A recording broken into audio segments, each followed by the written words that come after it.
आज़ाद भारत का एक ऐसा पहला राज्य बन गया है जहां यूसीसी के विधेयक को आज विधानसभा ने मंजूरी दे दी है। और इसका क्रेडिट वाकई पुष्कर सिंह धामी मुख्यमंत्री उत्तराखंड को जाना चाहिए और वो जा भी रहा है। और आज एक ऐसा काम हुआ है जिसको तारीख याद रखेगी। और हमारे साथ मुख्यमंत्री पुष्कर सिंह धामी हैं, उन्हीं से बात करते हैं कि जब 12 फरवरी 2022 को ये घोषणा की थी तब लोग कह रहे थे कि चुनावी है। आज कैसा लग रहा है? देखिए, आज उत्तराखंड की देवभूमि ने, उत्तराखंड की विधानसभा ने एक इतिहास बनाया है। और 12 फरवरी 2022 को हमने देवभूमि उत्तराखंड की जनता के सामने हमारे प्रधानमंत्री आदरणीय मोदी जी के नेतृत्व में, उनके प्रेरणा से यहाँ पर ये संकल्प देवभूमि की जनता के सामने रखा था। और देवभूमि की जनता ने इस पर हमको अपना आशीर्वाद दिया, अपना मैंडेट दिया, सरकार में आने का मौका दिया। हमने कमेटी बनाई, 5 सदस्यीय कमेटी ने काम किया और लगभग 20 महीनों तक कमेटी विभिन्न स्थानों पर गई। 43 उसने बैठकें करी, 2,33,000 लोगों से उनके विचार लिए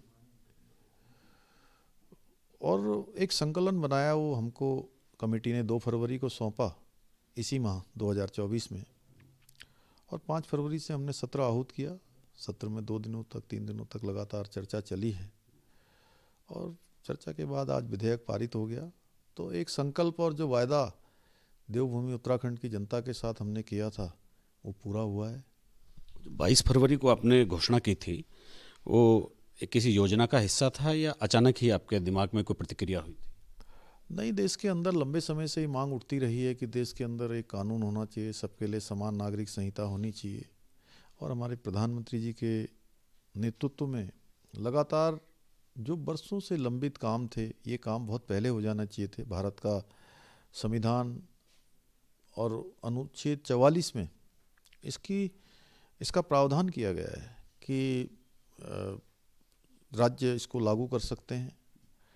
और उच्चतम न्यायालय ने भी समय समय पर राज्यों को निर्देशित किया है। बहुत सारे केस हैं, सायरा बानो का केस है, अन्य केस हैं जो पहले ही लागू हो जाने चाहिए थे, लेकिन पहले के समय में लोगों की उस प्रकार की इच्छा शक्ति नहीं रही, या ये कहिए कि तुष्टीकरण की राजनीति हावी रही, जिसके कारण से वो लागू नहीं हुए।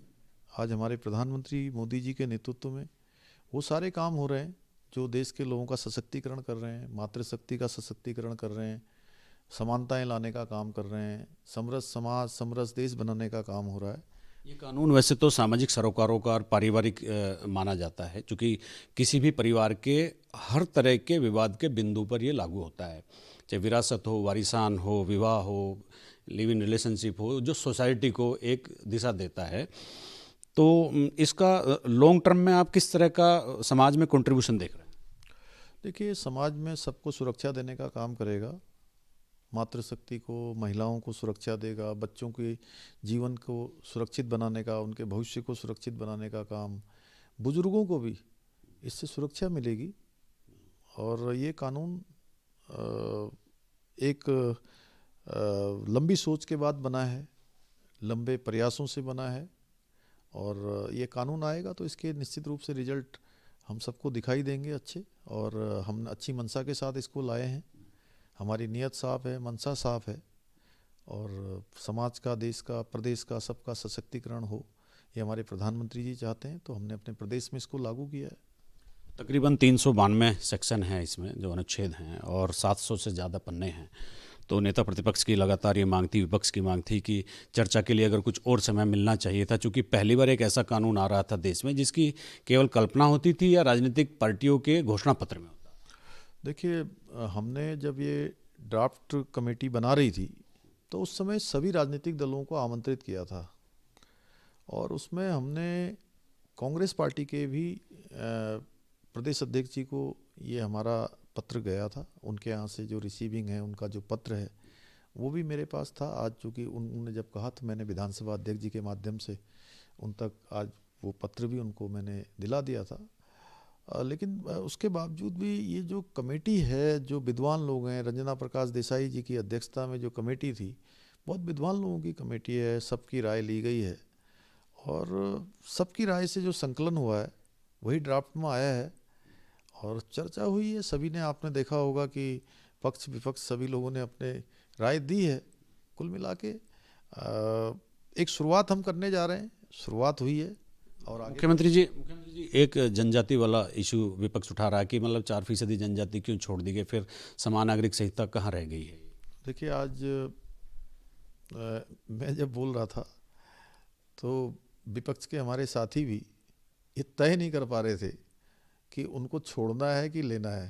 लेकिन भारत के संविधान में 342 जो भारत के संविधान की एक अनुसूची है, उसमें इसका स्पष्ट प्रावधान किया गया है कि जनजातियों को इसमें प्रिविलेज दिया गया है।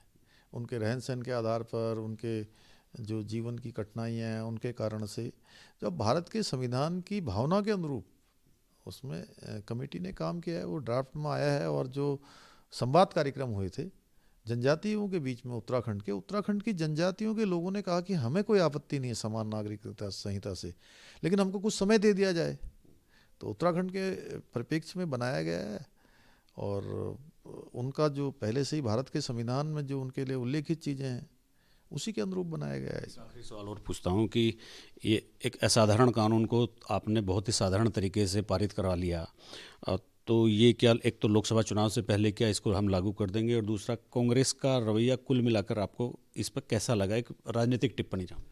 हमारा प्रदेश देखिए एक बड़ा शांत प्रदेश है। ठीक है, राजनीतिक दल अलग अलग होते हैं, लेकिन चूँकि उनको भी, सब लोगों को लगता है कि कानून सबकी भलाई के लिए लाया गया है, सबके समानता के लिए लाया गया है। तो बाकी चूँकि विचारधाराएं अलग हैं, दल अलग हैं, वो अपनी जगह पर हैं, लेकिन कानून अच्छा है तो मैं समझता हूँ सभी लोग इसको दिल से आत्मसात करेंगे। चुनाव से पहले अब इसकी एक प्रक्रिया है, राज्यपाल जी को जाएगा, उसके बाद राष्ट्रपति जी को जाएगा, उनकी स्वीकृति मिलने के बाद ये कानून के रूप में। हाँ, हमारा तो यही प्रयास रहेगा कि जल्दी से जल्दी लागू हो जाए। चलिए, बहुत धन्यवाद। धन्यवाद।